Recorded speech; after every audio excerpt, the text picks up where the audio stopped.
고인이 되신 윤한덕 중앙응급의료센터장의 연결식이 엄수됐습니다. 어제 고인과 함께 응급의료 체계 개선에 대해 목소리를 높였던 동료 의사들과 유족 300여 명이 슬픔 속에서 서로의 아픔을 달랬습니다. 윤 센터장의 어머니는 차마 손에 든 국화꽃을 내려놓지 못한 채 영전 사진 속 아들 앞에서 울음을 터뜨리기도 했는데요. 장남은 저는 아버지와 가장 닮은 사람이기에 미안한 마음을 알고 있고 이해한다며 담담하게 추모사를 이어가 더욱더 추모객들의 마음을 비통하게 만들었습니다. 고인이 안타깝게 생을 마친 장소이자 일주일 중 6일간을 머물며 쪽잠을 자던 집무실 문은 굳게 잠겨 있는데요. 평소 믹스커피를 즐기던 그에게 동료들은 인스턴트 대신 원두로 내린 아메리카노 한 잔을 문 앞에 전하기도 했습니다. 고인과 닥터 헬기 도입 등을 위해 머리를 맞댔던 이국종 교수는 추도사에서 그를 아틀라스에 비유했습니다.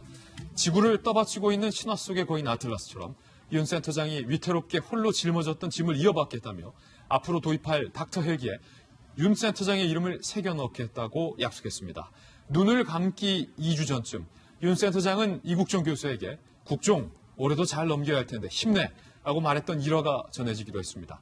응급환자가 제대로 치료받는 나라를 위해 헌신하신 고 윤한덕 센터장의 명복을 위해 기도하겠습니다. 연결식 장면과 이국종 교수의 추도사도 저희가 준비했습니다.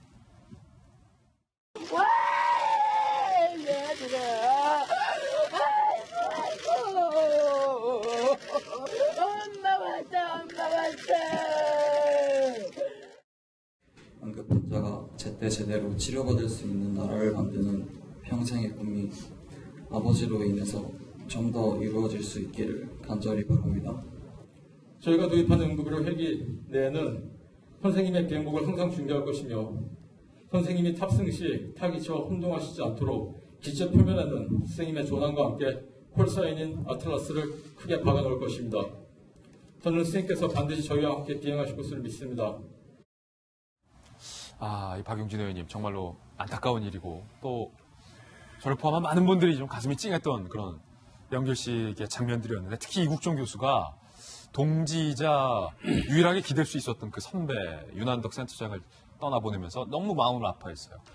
조종복을 항상 닥터 헬기에 마련해 두겠고 선생님이 다른 헬기 탈까봐 윤한덕, 아틀라스 이름까지 새겨놓겠다. 여러분들 아실지 모르겠는데 대부분의 그 의사 선생님들 중에서 가장 힘든 분들이 이제 응급실에서 맞아요. 대기하는 분들이거든요. 또 그분들이 재미있는 게 저분들하고 세미나를 몇 번 열어서 이제 같이 자리를 마련한 적을 있어요. 제가 그쪽 분야는 문외한임에도 불구하고요. 자리는 마련해드린 적이 있는데 그분들의 목표가 뭐냐면 환자가 없는 게 목표인 거예요. 응급 환자가 없는 예, 그래서 것이구나. 저분들은 응급 환자가 생겼을 때 가장 먼저 대처하는 것도 되게 중요하지만 환자가 발생하지 않는 사회 환경 조건을 만드는 게 되게 중요해서 이른바 손상 포럼이라는 것도 만들어서 열심히 법 제도적인 변화를 위해서 노력을 하시는데요. 이번에도 보니까 그 응급 닥터 헬기가 뜨고 앉을 수 있는 그런 공간을 마련하는데 바로 이 근처에 그 정부종합청사가 있고 청와대가 있어서 그런 터가 그 헬기가 이동하는 게 불허가 되고 있는 상황이라는 것 아닙니까? 이번 기회에 응급 환자가 있는 곳은 어디든지 갈 수 있도록 그런 정부 측의 좀 노력이 있었으면 좋겠다. 그러니까 법과 제도가 좀 변화했으면 좋겠다는 말씀하시던데요. 법적으로 할 수 있는 것들이 있으면 국회에서도 함께 들여다보고 노력을 하도록 하겠습니다. 예. 이번에 중앙응급의료센터장님께서 돌아가셨었는데 중앙응급의료센터의 의사가 딱 한 분입니다. 센터장 이분 한 분. 예. 이분이 돌아가셔서 지금 홈페이지에도 센터장 윤한덕 이름이 그대로 나오고 의사들은 전혀 없는 상황입니다.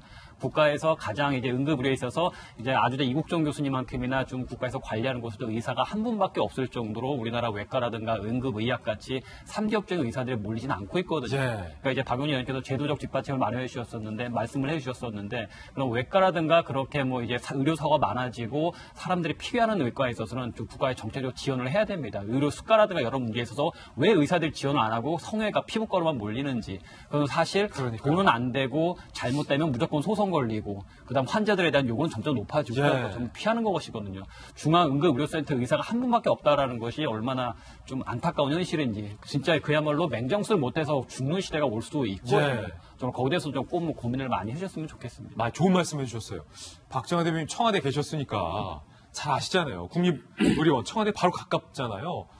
여기 가까이 있잖아요. 동대문 쪽에 어디 있는데. 그러니까요. 근데 거기 헬기장을 하나 만드는 게 헬기장을 위한 공간도 이국준 교수가 말에 따르면 이렇게 넓게 있는데 청와대가 가깝다는 이유로 비행 금지 구역에 들어가기 때문에 닥터 헬기가 못 튼다.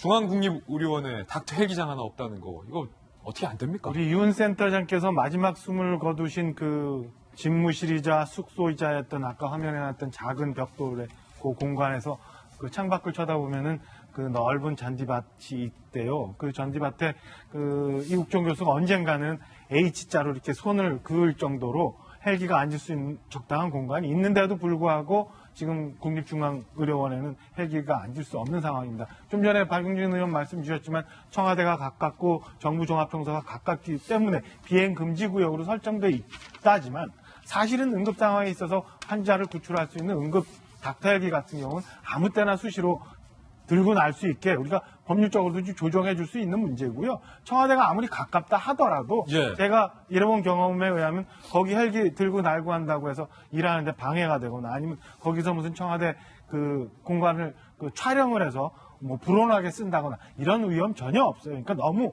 이렇게 법률이나 규정에 얽매이지 말고 좀 전향적으로 검토를 좀 해줬으면 하는 바람입니다. 예.